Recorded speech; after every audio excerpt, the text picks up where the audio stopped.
5 minute में जानते हैं हरियाणा की 25 बड़ी खबरें रफ्तार के साथ।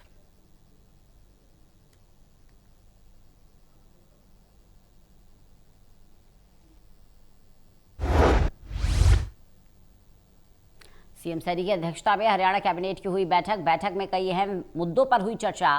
सीएम ने कहा हरियाणा विधानसभा का विशेष सत्र बुलाने का निर्णय लिया गया। बैठक में हरियाणा के कॉमन कैडर के ग्रुप डी कर्मचारियों के प्रमोशन के लिए जरूरी नियम बनाने पर बनी सहमति। Haryana clerical services recruitment services bill 2026 के मसौदे को मंजूरी।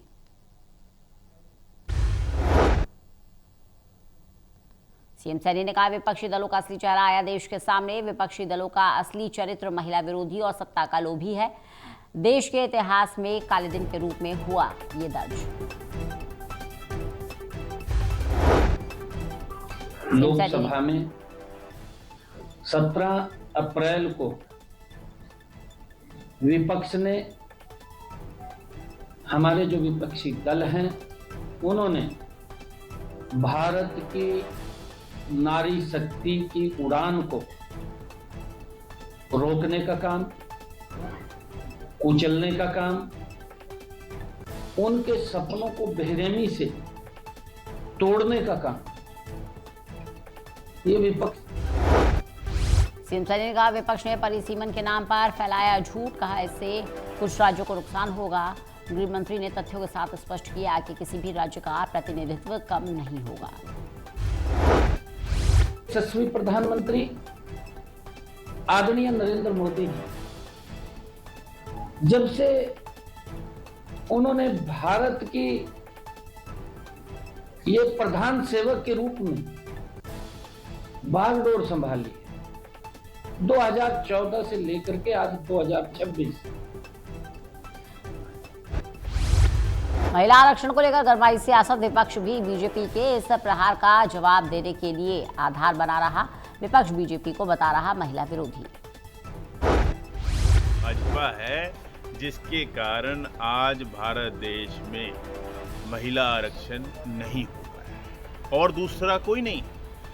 सारे के सारी अगर जिम्मेदारी किसी की है, अगर कोई देश में महिला विरोधी है तो वो भाजपा है। इन्होंने जानबूझकर शर्तें लगाई जो 2023 में 106।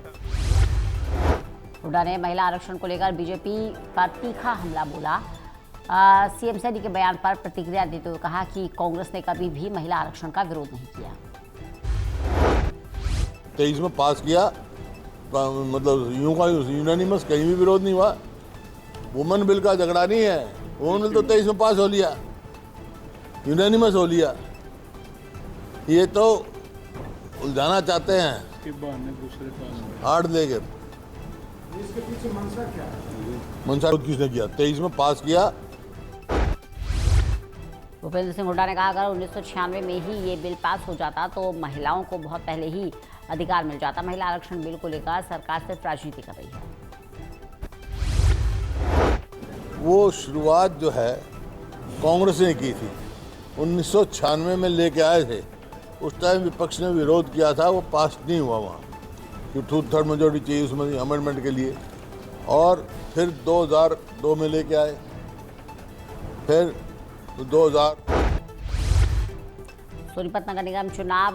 कांग्रेस प्रत्याशी कमल दीवान ने भारी काफिले के साथ भरा नामांकन के दौरान दीपेंद्र हुड्डा, सांसद सतपाल ब्रह्मचारी, पूर्व विधायक रहे मौजूद। कांग्रेस में अंदरूनी हलचल तेज। पार्टी के 5 विधायकों को सस्पेंड किए जाने के बाद अब अन्य नेताओं पर भी कार्रवाई की संभावना जताई जा रही है। कांग्रेस जिलाध्यक्ष सुशील धानक ने स्पष्ट किया पार्टी में अनुशासन सर्वोपरि, किसी भी स्तर पर अनुशासनहीनता को सहन नहीं किया जाएगा। इस शक्ति वंदन अधिनियम जो कानून बना है लोगों को भ्रमित करने के लिए, आज 16, 17 और 18 अप्रैल को 3 दिन का विशेष। कांग्रेस विधायक अकरम खान ने छछरौली की नई अनाज मंडी का किया दौरा। इस दौरान उन्होंने किसानों और आड़तियों से बातचीत की। सरकार पर साधा निशाना। मंडी की हालत को बेहद खराब बताते हुए अकरम खान ने कहा सरकार के तमाम दावे जमीनी स्तर पर फेल नजर आ रहे हैं।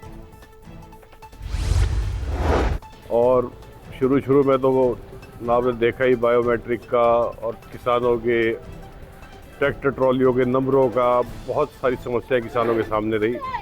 लेकिन अब इस आके लिफ्टिंग की सबसे ज़्यादा प्रॉब्लम है कि उठ नहीं रहा है, बारदाने की कमी है और इसको एक पानीपत में ठगों ने व्यापारियों को अपने जाल में फंसाकर करोड़ों रुपए की ठगी का मामला सामने आया है। करीब 40 से ज्यादा व्यापारियों को बनाया जा चुका है अपना शिकार।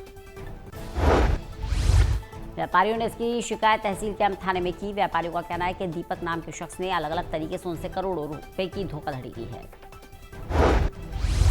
नाम से फर्म है और ये दीपक कपूर, आप समझ लो कि पानीपत में ठगी का जैसे गिरोह ही सक्रिय हो गया है। और इन्होंने मेरे से 2024 में माल मंगवाया। पहले माल मंगवाया, जिन्होंने बोला जी आपका माल बहुत बढ़िया है जी, तो आप जैसे ही माल भेजोगे आपको साथ पेमेंट ट्रांसफर आ जाएगी जी। करनाल के तरावड़ी में एक सूखे कुएं के अंदर एक व्यक्ति का शव मिलने से हड़कंप। सूचना मिलते ही मौके पर पहुंची पुलिस ने शव को बाहर निकाला। मृतक की पहचान सतपाल के रूप में हुई है। वो 3 बच्चों का पिता है। परिजनों के अनुसार सतपाल सुबह काम के लिए घर से निकला था लेकिन वापस नहीं लौटा। ठीक है, ऐसे कुएं में एक आदमी गिरा पड़ा है, तो आगे पता लगा इसका नाम सतपाल और सत्ता पाया गया और अभी बॉडी निकाल ली है जो परिवारजनों की सहायता से। अब इसका पोस्टमार्टम होगा। पोस्टमार्टम के बाद जैसे भी कोई सूचना जैसे